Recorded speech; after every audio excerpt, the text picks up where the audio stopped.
नमस्कार। साहित्य जगत में आप सभी का स्वागत है। अब तक हमने जो आदिकाल का अध्ययन कार्य पूरा किया है, उसी के आधार पर जो उसके वस्तुनिष्ठ प्रश्न यानी जो बहुविकल्पीय प्रश्न बनते हैं, हम उनका भी अध्ययन करने जा रहे हैं। आप साथ साथ में ये देखते जाइएगा कि भी आपको भी कितने प्रश्नों का जवाब आ रहा है, जिससे आपको पता चलेगा कि भी आपकी तैयारी लगभग कितनी हुई है और आपको आदिकाल को फिर से पढ़ने की कितनी ज़रूरत है।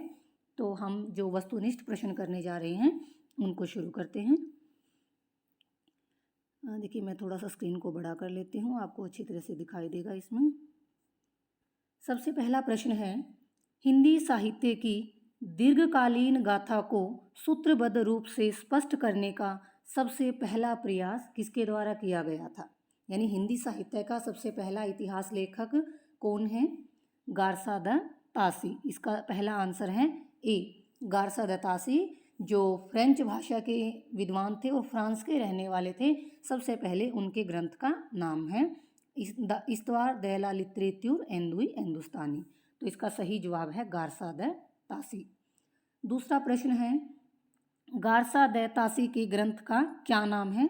जो मैंने अभी आपको बताया, इस्तवार दे ला लिटरेच्यूर एंदुई ए हिंदुस्तानी। तो इसका सही जवाब है बी। उसके बाद तीसरा प्रश्न है, इस्तवार दे ला लिटरेच्यूर एंदुई ए हिंदुस्तानी ग्रंथ किस भाषा में लिखा गया है? फ्रेंच भाषा में। ये फ्रांस के रहने वाले थे, फ्रांसीसी विद्वान है, फ्रेंच भाषा में इन्होंने अपना ग्रंथ लिखा। उसके बाद आगे देखिए, थोड़ा सा समय बीच बीच में लगता रहेगा क्योंकि स्क्रीन मैंने बड़ी की हुई है, तो इसको ये देखिए। चौथा प्रश्न है, तबका तू शुअरा के लेखक कौन है? ये हमने जब पढ़ा तब आया था ना। इंशाअल्लाह खां नहीं, अमीर खुसरो के द्वारा लिखा गया नहीं। तो इस ग्रंथ के लेखक हैं मौलवी करीमुद्दीन। तबका तू शुअरा ग्रंथ के लेखक कौन है? मौलवी करीमुद्दीन। उसके बाद पांचवा हमारा प्रश्न है कि निम्नलिखित में से किस ग्रंथ को अंग्रेजी में उर्दू कवियों का इतिहास और उर्दू में हिंदी शायरी का तज़किरा कहा गया है? थोड़ा प्रश्न को ध्यान से समझिएगा। इनमें से किस ग्रंथ को अंग्रेजी में उर्दू कवियों का इतिहास और उर्दू में हिंदी शायरी का तज़किरा कहा गया है? थोड़ा सा आप इसको ऐसे भी जोड़ सकते हैं, तज़किरा शब्द आया है, इससे रिलेट आप करोगे तो आपका आंसर भी सही हो जाएगा।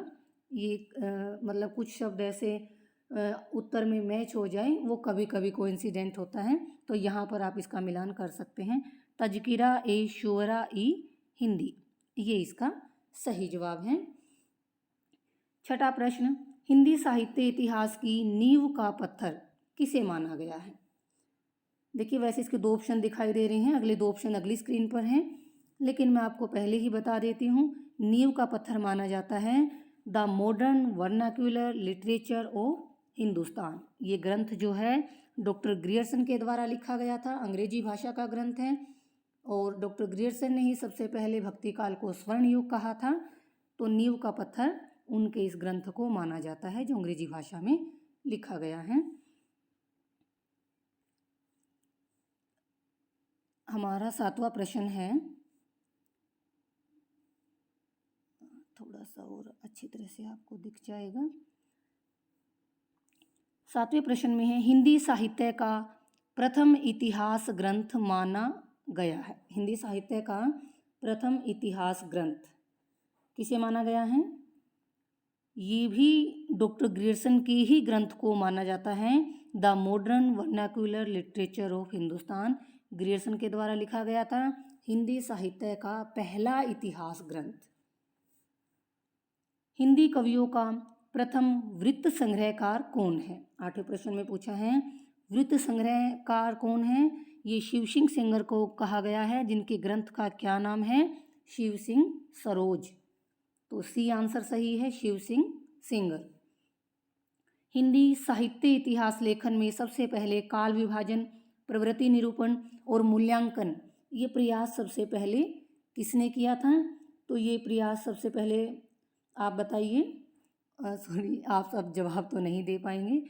हिंदी साहित्य इतिहास लेखन में सबसे पहले काल विभाजन, प्रवृत्ति निरूपण और मूल्यांकन का प्रयास है वो ग्रियर्सन के द्वारा ही किया गया था। तो इसका आंसर भी डी है, डॉक्टर ग्रियर्सन। 10वें प्रश्न में पूछा गया है एशियाटिक सोसाइटी ऑफ बंगाल की पत्रिका के विशेषांक जो सन 1888 ईस्वी में थी, इसमें किस ग्रंथ का प्रकाशन हुआ था? एशियाटिक सोसाइटी ऑफ बंगाल, इसमें किस ग्रंथ का प्रकाशन हुआ था? डॉक्टर ग्रियर्सन के ही ग्रंथ the modern vernacular literature of Hindustan. इसका आंसर भी ए है। 11वें प्रश्न में है the modern vernacular literature of Hindustan को हिंदी का पहला साहित्य इतिहास ग्रंथ किसने माना था? तो इसका सही जवाब है बी, डॉक्टर किशोरी लाल गुप्त। डॉक्टर किशोरी लाल गुप्त ने डॉक्टर ग्रियर्सन के इस ग्रंथ को हिंदी का पहला साहित्य इतिहास ग्रंथ स्वीकार किया। 12वें प्रश्न में है हिंदी साहित्य के इतिहास का प्रस्थान बिंदु किसे कहा जाता है? तो ये है हमारा मॉडर्न वर्नाक्युलर, ये भी नहीं, मिश्र बंधु भी नहीं। प्रस्थान बिंदु कहा जाता है शिव सिंह सरोज को, जो शिव सिंह सेंगर के द्वारा लिखा गया ग्रंथ है शिव सिंह सरोज, इसको हिंदी साहित्य के इतिहास का प्रस्थान बिंदु कहा गया है। 13वें प्रश्न में क्या कहते हैं देखिए, डॉक्टर ग्रियर्सन ने अपने साहित्य इतिहास ग्रंथ लेखन में सर्वाधिक सहायता किससे ली? डॉक्टर ग्रियर्सन ने किससे सबसे ज़्यादा सहायता ली? आप देखिए डॉक्टर ग्रियर्सन से पहले किसका ग्रंथ लिखा गया था, आप थोड़ा ये भी ध्यान दीजिए। तो वो इनसे पहले शिव सिंह सरोज लिखा गया था शिव सिंह सेंगर के द्वारा। तो सर्वाधिक सहायता किससे ली? शिव सिंह सरोज से इन्होंने सहायता ली। 14वें प्रश्न में है modern vernacular literature of Hindustan में वर्णित कवियों की संख्या कितनी है? यानी इस ग्रंथ में डॉक्टर ग्रियर्सन ने कितने कवियों को शामिल किया? तो इसका सही जवाब ए है, 952 कवियों को इसमें शामिल किया गया। हिंदी के विधेयवादी साहित्य इतिहास के आदम प्रवर्तक शुक्ल जी नहीं प्रत्युत ग्रियर्सन है, क्योंकि हिंदी की जो विधेयवादी पद्धति है हम ये कहते हैं कि रामचंद्र शुक्ल ने इस पद्धति का अनुसरण अपने ग्रंथ में किया, लेकिन ऐसा कौन सा विद्वान है जो रामचंद्र शुक्ल की बजाय ये कहता है कि ये पद्धति ग्रियर्सन के ग्रंथ में हमें पहले देखने को मिलती हैं? तो उन विद्वान का नाम है प्रोफेसर नलिन विलोचन शर्मा। प्रोफेसर नलिन विलोचन शर्मा कहते हैं कि विधेयवादी पद्धति शुक्ल जी ने नहीं बल्कि उनसे पहले ग्रियर्सन जी के ग्रंथ में देखने को मिलती है। 16वें प्रश्न में the modern vernacular literature of Hindustan Hindi के अध्येताओं की दृष्टि का केंद्र बिंदु नहीं बन सका, क्यों? क्योंकि पढ़ने वालों की दृष्टि का ये केंद्र बिंदु उनका ध्यान आकर्षित अपनी ओर नहीं कर पाया। क्यों? क्योंकि इस ग्रंथ में क्या कमी थी? देखिए ये ग्रंथ जो है व्याकरण संबंधी शुद्धि नहीं, ऐसे भी नहीं कहेंगे। जो इसका डी आंसर है, क्योंकि ये अंग्रेजी भाषा में लिखा गया था। अंग्रेजी भाषा का ज्ञान सभी को नहीं था, तो इसलिए अंग्रेजी भाषा के कारण जो है पढ़ने वालों की दृष्टि का ये ज़्यादा आकर्षक यानी केंद्र बिंदु नहीं बन पाया, सभी इसको आसानी से समझ नहीं पा रहे थे। मिश्र बंधुओं में कौन सा नाम सम्मिलित नहीं है? ये भी मैंने जब पढ़ाया आपको तो मैंने उसको अच्छी तरह बताया भी था।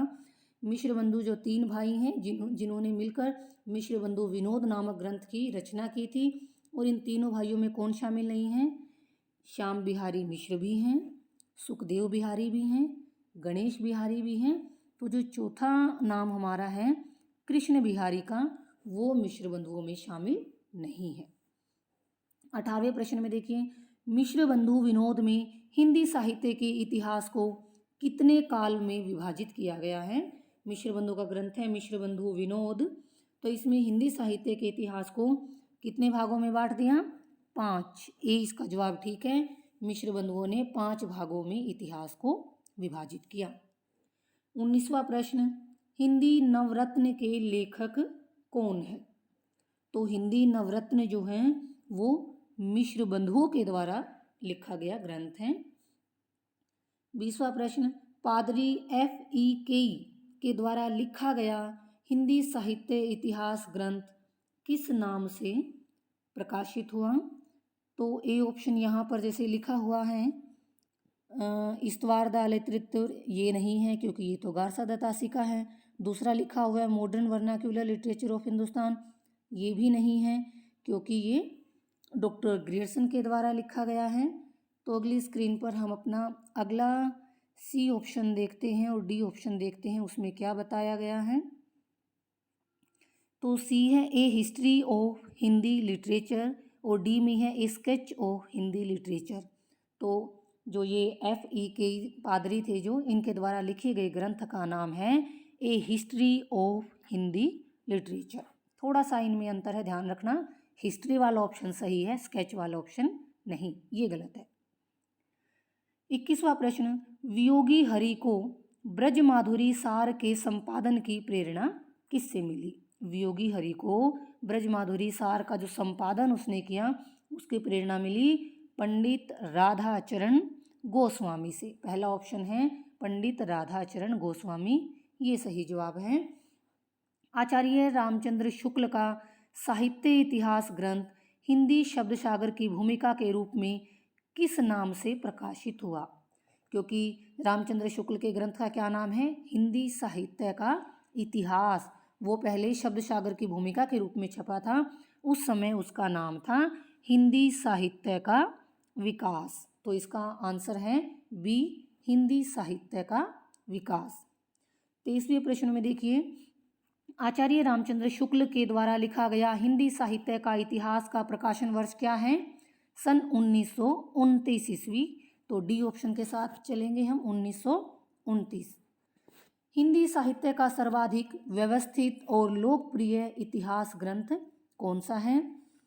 देखिए अपनी अपनी जगह पर सभी मायने रखते हैं। हिंदी साहित्य का आलोचनात्मक इतिहास राम कुमार वर्मा का है, हिंदी साहित्य का इतिहास शुक्ल का, और बाकी जो दो नाम दिए हुए हैं, लेकिन इसका सही जवाब हमारे पास है हिंदी साहित्य का इतिहास, जो आचार्य रामचंद्र शुक्ल के द्वारा लिखा गया। 25वें प्रश्न में, हिंदी साहित्य इतिहास लेखन में आचार्य शुक्ल का पहला क्रांतिकारी कदम क्या था? देखिए इसमें 4 ऑप्शन दिए गए हैं। अपभ्रंश साहित्य को हिंदी साहित्य से अलग मानकर उसे पूर्व पीठिका के रूप में प्रस्तुत करना, प्रवृत्ति विशेष के अनुरूप नामकरण का प्रयास, आदिकाल को वीरगाथा काल नाम देना, ग्रंथों की प्रसिद्धि को महत्व देना। तो ये भी विशेषताएं लगभग मिलती हैं, लेकिन सबसे जो क्रांतिकारी कदम हम कहेंगे तो अपभ्रंश साहित्य को हिंदी साहित्य से अलग मानकर उसे पूर्व पीठिका के रूप में प्रस्तुत करना। तो ए इसका सही जवाब रहेगा।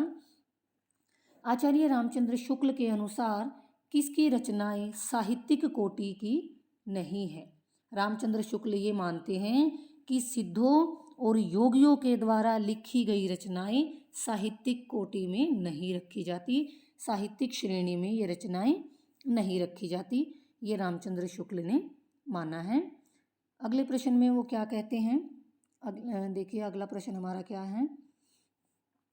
हिंदी साहित्य इतिहास का वह प्रमुख ग्रंथ जो अभी तक अधूरा है, यानी ये जो लिखे हुए हैं इनके रचनाकारों के साथ, इनमें से हमने वो ग्रंथ छांटना है जो अधूरा है।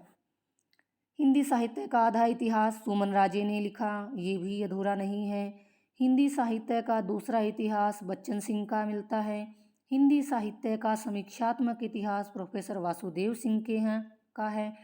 हिंदी साहित्य का आलोचनात्मक इतिहास डॉक्टर राम कुमार वर्मा का है, ये अधूरा है, क्योंकि जब मैंने आपको पढ़ाया तो आपको बताया भी था कि ये जो ग्रंथ है राम कुमार वर्मा के द्वारा लिखा गया, ये रीतिकाल तक ही लिखा हुआ है। कलाकाल, जिसको हम रीतिकाल भी बोलते हैं, कलाकाल बोलते हैं, तो रीतिकाल तक ही ये लिखा हुआ है।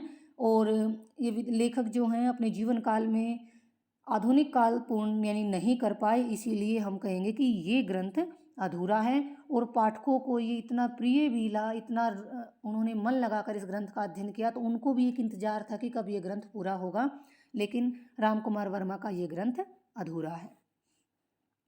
हिंदी साहित्य के इतिहास को आलोचनात्मक ढंग से समझाने का श्रेय किसे दिया जाता है? हिंदी साहित्य के इतिहास को आलोचनात्मक ढंग से समझाने का श्रेय दिया जाता है पदुमलाल पुन्नालाल बख्शी को। 28वें का आंसर है हमारा ए। हिंदी साहित्य इतिहास की रूपरेखा से युक्त हिंदी के मुसलमान कवि नामक पुस्तक के लेखक कौन है? यानी हिंदी के मुसलमान कवि, ये पुस्तक किसके द्वारा लिखी गई है? गंगा प्रसाद सिंह के द्वारा ये पुस्तक लिखी गई है। किस साहित्य ऐतिहासिक ग्रंथ को आधुनिक साहित्य संपत्ति का बीजक कहा गया है? थोड़ा सा प्रश्नों को अच्छी तरह से पढ़ा करो, सुनने का प्रयास करें। कौन से साहित्य इतिहास ग्रंथ को ऐसा कहा गया है हिंदी साहित्य संपत्ति का बीजक? तो ये पुस्तक इनमें से है, जो डी हमारा आंसर है, हिंदी पुस्तक साहित्य जो माता प्रसाद गुप्त के द्वारा लिखा गया साहित्य इतिहास ग्रंथ है, उसे साहित्य संपत्ति का बीजक कहा जाता है। 31वां प्रश्न है, निम्नलिखित में से किसने अपने इतिहास ग्रंथ में साहित्य के विकास के साथ साथ संवेदना के विकास को भी रेखांकित किया है? तो वो कौन से राइटर हैं यहाँ पर? डॉक्टर राम स्वरूप चतुर्वेदी ने अपने इतिहास ग्रंथ में साहित्य के विकास के साथ साथ संवेदना का विकास भी दिखाया है। हिंदी साहित्य के इतिहास में काल विभाजन का सबसे पहले प्रयास किसने किया था? तो काल विभाजन का प्रयास भी सबसे पहले डॉक्टर ग्रियर्सन के द्वारा ही किया गया था। तो 32वें प्रश्न का जवाब क्या है? बी इसका जवाब है, काल विभाजन का प्रयास ग्रियर्सन के द्वारा किया गया। 33वें प्रश्न में देखिए, 33वां प्रश्न है, डॉक्टर ग्रियर्सन ने अपने साहित्य इतिहास ग्रंथ में आरंभिक काल को कौन सा नाम दिया है? तो डॉक्टर ग्रियर्सन ने अपने आरंभिक काल को नाम दिया है चारण काल। 34वां प्रश्न, जॉर्ज ग्रियर्सन ने हिंदी साहित्य का आरंभ कब से माना है? ये मानते हैं कि 8वीं शताब्दी से हिंदी साहित्य का आरंभ हुआ, जॉर्ज ग्रियर्सन ऐसा मानते हैं। The modern vernacular literature of Hindustan के किस अध्याय में काल विभाजन का स्पष्ट निर्देश दिया गया है? तो उसका 12वां अध्याय, the modern vernacular literature of Hindustan के 12वें अध्याय में काल विभाजन का निर्देश दिया गया है। 12 अध्याय हैं, कहीं कहीं हाँ जी हाँ ठीक है, इसमें अंग्रेजी भाषा का लिखा हुआ है और इसके 12वें अध्याय में काल विभाजन के स्पष्ट निर्देश दिए गए हैं। एक बार इस प्रश्न को थोड़ा सा डाउटफुल सिचुएशन में रखें। 35 के बारे में मैं आपको अगले उसमें थोड़ा सा बताऊंगी। मुझे कुछ थोड़ा सा हल्का सा डाउट है, वो मैं आपको अगले वीडियो में क्लियर करूंगी। 36वां जो प्रश्न है, हिंदी साहित्य के आदिकाल को आरंभिक काल नाम से किसने अभिहित किया? यानी आदिकाल को आरंभिक काल किसने दिया है? तो ये हमारा मिश्र बंधुओं ने उसको आरंभिक काल कहा है। तो इसका सही जवाब है ए। 37वां प्रश्न, मिश्र बंधुओं द्वारा किए गए काल विभाजन के अंतर्गत अज्ञात काल का उल्लेख है इसमें। तो इसमें क्या है? अज्ञात काल जो उल्लेख मिश्र बंधुओं ने किया उसमें क्या बताया गया है? चंद पूर्व हिंदी का विवरण है, नहीं उन कवियों का विवरण है जिनका निश्चित समय ज्ञात नहीं है। बिल्कुल इसका सही जवाब यही है। अज्ञात काल में क्या उल्लेख किया है? इस काल में उन कवियों का विवरण मिश्र बंधुओं ने दिया जिनका निश्चित समय ज्ञात नहीं है, इसीलिए उसको अज्ञात काल कहा। 38वां प्रश्न है, हिंदी साहित्य इतिहास ग्रंथों में काल विभाजन के लिए कितनी पद्धतियाँ अपनाई गई हैं? तो 4 प्रकार की पद्धतियाँ हैं जो अपनाई गई हैं। उसके बाद FEKE ने ए हिस्ट्री ऑफ हिंदी लिटरेचर में हिंदी साहित्य के इतिहास को कितने कालों में विभक्त किया? तो इसका सही जवाब है 4 भागों में उन्होंने 4 काल में विभक्त किया FEKE ने। निम्नलिखित में से किसने हिंदी की शैशवावस्था के वृत्तों का वर्णन करने के बाद काल विभाजन का आधार हिंदी साहित्य में उठने वाले महत्वपूर्ण आंदोलनों को बनाया? यानी काल विभाजन किसके आधार पर किया? जो हिंदी साहित्य में समय समय पर आंदोलन हुए उसके आधार पर काल विभाजन का प्रयास किया। कौन थे वो राइटर? वो थे F.E.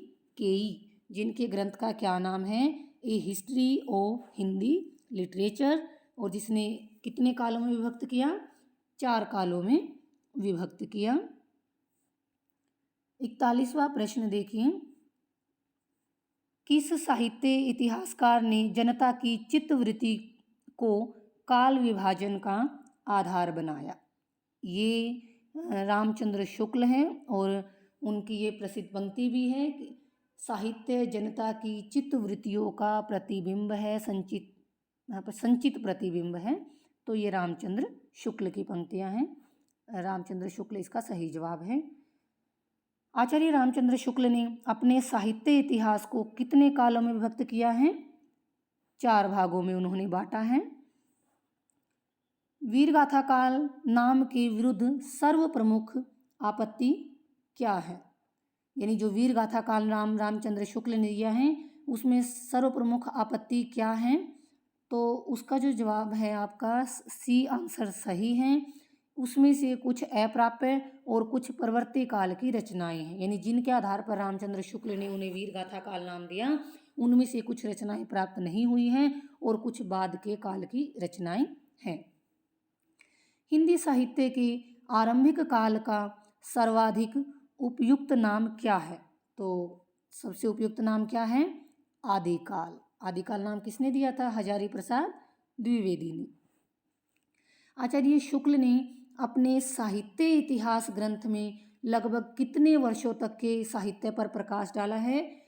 तो इसका सही जवाब है 950, क्योंकि उन्होंने 1940-41 तक जो रचनाएं प्रकाशित हो चुकी थी उनको समावेश किया है। तो वो लगभग 1050 से 1998 तक, संवत 1998 तक का जो बनता है वो 1949-50 इतना ही बनता है। तो 949 या 50, तो 950 वर्ष का तक का जो साहित्य है उसमें प्रकाश डाला गया है रामचंद्र शुक्ल के द्वारा। 1940-41 तक जितना भी लिटरेचर प्रकाशित हो चुका था उसको उन्होंने समाहित किया था। अगला प्रश्न है, निम्नलिखित में से किसके साहित्य इतिहास ग्रंथ में आदिकाल के लिए चारणकाल शब्द का प्रयोग नहीं हुआ? किस राइटर के इतिहास ग्रंथ में आदिकाल के लिए चारणकाल शब्द का प्रयोग नहीं हुआ? अब देखिए, डॉक्टर ग्रियर्सन ने भी चारणकाल कहा है, राम कुमार वर्मा ने भी चारणकाल उसे कहा है, और F.E. केई का भी ने भी कहा है, क्योंकि ये हमें अच्छी तरह से पता है कि डॉक्टर रमाशंकर शुक्ल रसाल ने उसे चारणकाल नाम नहीं दिया, क्योंकि उनके द्वारा दिया गया नाम क्या था? जयकाल। डॉक्टर रामशंकर शुक्ल रसाल जो है वो आदिकाल की बजाय आदिकाल को क्या कहते हैं? जयकाल। तो इसका सही जवाब क्या है? सी। हिंदी के आदिकाल को सिद्ध सामंत युग किसने कहा? सिद्धों का और सामंत का युग माना है राहुल सांकृत्यायन ने। तो इसका सही जवाब है डी, महापंडित राहुल सांकृत्यायन। 48वां प्रश्न, आदिकाल का विशद विश्लेषण करने का श्रेय किसे जाता है? भी आदिकाल का सबसे अच्छी तरह से विस्तार पूर्वक विश्लेषण, अब देखिए आदिकाल नाम दिया किसके द्वारा है? हजारी प्रसाद द्विवेदी के द्वारा। तो इसका सही जवाब भी यही होगा, पंडित हजारी प्रसाद द्विवेदी। इसके अगले 2 ऑप्शन अगले पेज पर रह गए हैं, तो उत्तर हमारा ए है। तो आज की इस वीडियो में इतने ही प्रश्न। आगे अगले वीडियो में मैं उम्मीद करती हूँ कि आपको ये समझ आया होगा, और मैं आपसे एक ये आग्रह भी करती हूँ कि अगर आपको वस्तुनिष्ठ प्रश्न आपकी समझ ऐसे आ रहे हों और आप इनको आगे पढ़ना चाह रहे हों तो मुझे ज़रूर लिखकर बताएं, अन्यथा फिर मैं प्रश्नों का वीडियो नहीं बनाऊंगी, आपको आगे भक्तिकाल शुरू करवा दूंगी। अगर आपको प्रश्न ऐसे करने हैं तो कृपया मुझे ज़रूर कमेंट बॉक्स में लिखकर बताएं, और नहीं करने हैं तो वो भी बताएं, फिर हम उसके बाद भक्तिकाल शुरू करेंगे। तो आप सभी का बहुत बहुत धन्यवाद।